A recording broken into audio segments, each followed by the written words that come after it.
Ya ini Bu ya, semoga Bu ya selalu diberikan kesehatan. Amin ya Rabb. Amin ya Rabb. Bahagia di akhirat. Amin. Ilmu yang bagus di akhirat. Dapat membimbing terus santrinya sampai ke surga. Amin. Semoga Allah menjaga semuanya. Ibu dijaga. Silakan. Jika ingin menyampaikan, asalkan bukan masalah aib pribadi, persilakan. Kalau masalah aib pribadi, nanti bisa telepon khusus.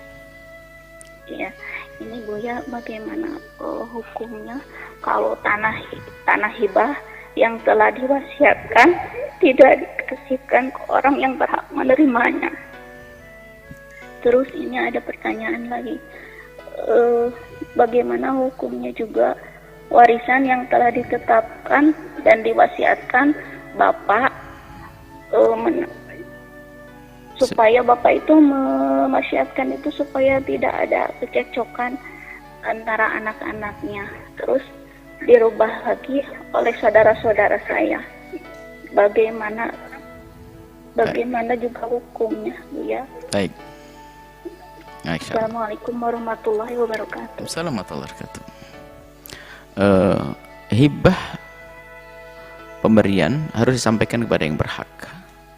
Yang tidak menyampaikan hibah kepada yang berhak, hibah apa saja bukan urusan tanah, maka dia telah berkhianat, besar hukumannya di hadapan Allah. Misalnya orang menitipkan kepada Anda untuk menyampaikan kepada orang tua Anda atau saudara Anda, lalu Anda simpan, Anda dosa khianat. Termasuk dalam hibah tanah dan yang lainnya. Kita perlu kejujuran, ketulusan.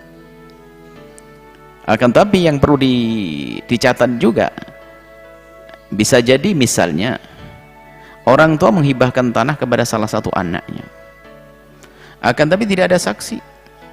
Tiba-tiba satu anak mengaku, aku telah dihibahi tanah. Oh, nggak bisa langsung diterima.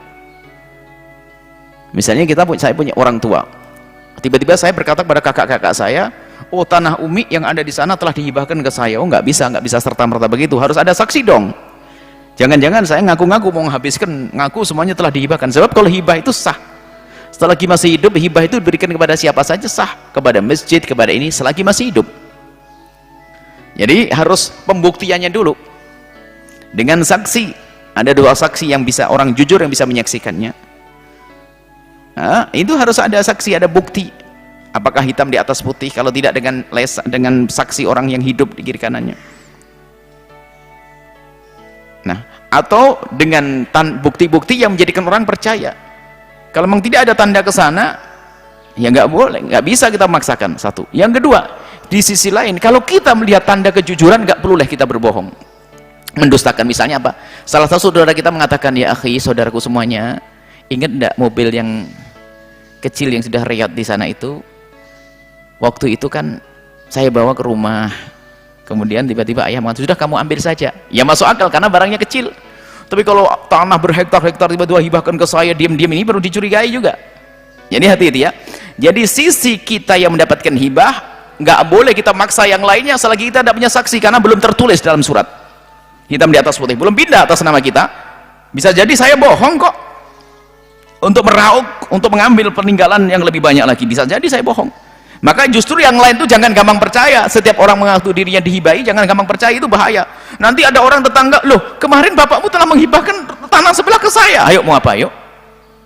Ini harus hati-hati di sini. Tidak semua orang yang mengaku telah diberi lalu dipercaya. Harus ada bukti. Dalam Islam semacam itu. Kemudian setelah itu, kalaupun tidak ada bukti tapi orang percaya, boleh. Misalnya ya gini, saya anak satu-satunya, anak saya dengan saudara saya ngomong, kakak, Umi telah memberikan tanah saya bagian yang di sana. Loh kakak percaya, sah-sah saja, selesai. Tapi kakak saya berhak untuk menolak, karena apa? Saya nggak bawa saksi. Tapi kalau terjalin cinta di antara kakak dan adik, nggak akan ada saling mencurigai. Pertama, tidak ada yang bohong. Kedua, tidak ada yang mencurigai. Kemudian, jika ada orang tua membagi di saat masih hidup, jadi berpindahnya harta dari orang tua ke anak ada 3 model, 3 macam. Yang pertama adalah hibah, adalah diberikan waktu hidup. Kalau hibah mau bebas, syaratnya adil gitu saja, nggak pakai aturan-aturan seperti waris. Bisa adil, sama semua dibagi duit bersama, asalkan adil. Kalau dalam urusan hibah, biar semuanya habis dihibahkan juga sah kok. Hibah. Yang kedua adalah waris. Kalau hibah memberi saat hidup. Kalau waris, harta berpindah setelah mati.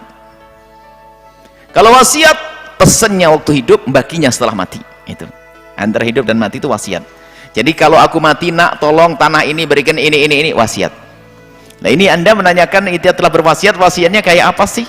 Jangan-jangan sudah hibah. Kalau sudah hibah waktu hidup, selesai urusannya. Tapi kalau ternyata wasiat, perlu dilihat. Jika wasiat kepada ahli waris tidak diperkenankan, kecuali sepertiga, dan itu pun persetujuan semua ahli waris. Ingat, jika wasiat harta orang yang meninggal itu untuk diberikan kepada ahli warisnya, maka la wasiat ahli warisin. Enggak ada wasiat untuk ahli waris. Berlaku hukum pembagian waris, bukan wasiat. Kecuali dari pihak keluarga semuanya menyetujui wasiat tersebut. Contoh seorang bapak yang berkata kepada anaknya, berwasiat, nak tolong kalau aku mati nanti itu rumah yang harganya 1 miliar, gede-gede aja biar gampang, ini buat anak ini kalau aku mati. Belum dikasihkan waktu hidup, aku wasiat. Kalau setelah mati dilihat dulu 1 miliar itu sampai sepertiga atau tidak. Kalau 1 miliar itu adalah lebih dari sepertiga, lebihnya pasti tidak boleh sama sekali diwasiatkan. Kalau sepertiganya, lihat setuju, yang lainnya setuju, enggak bisa jadi wasiat, nggak bisa dijalankan wasiat, maka dibagi waris.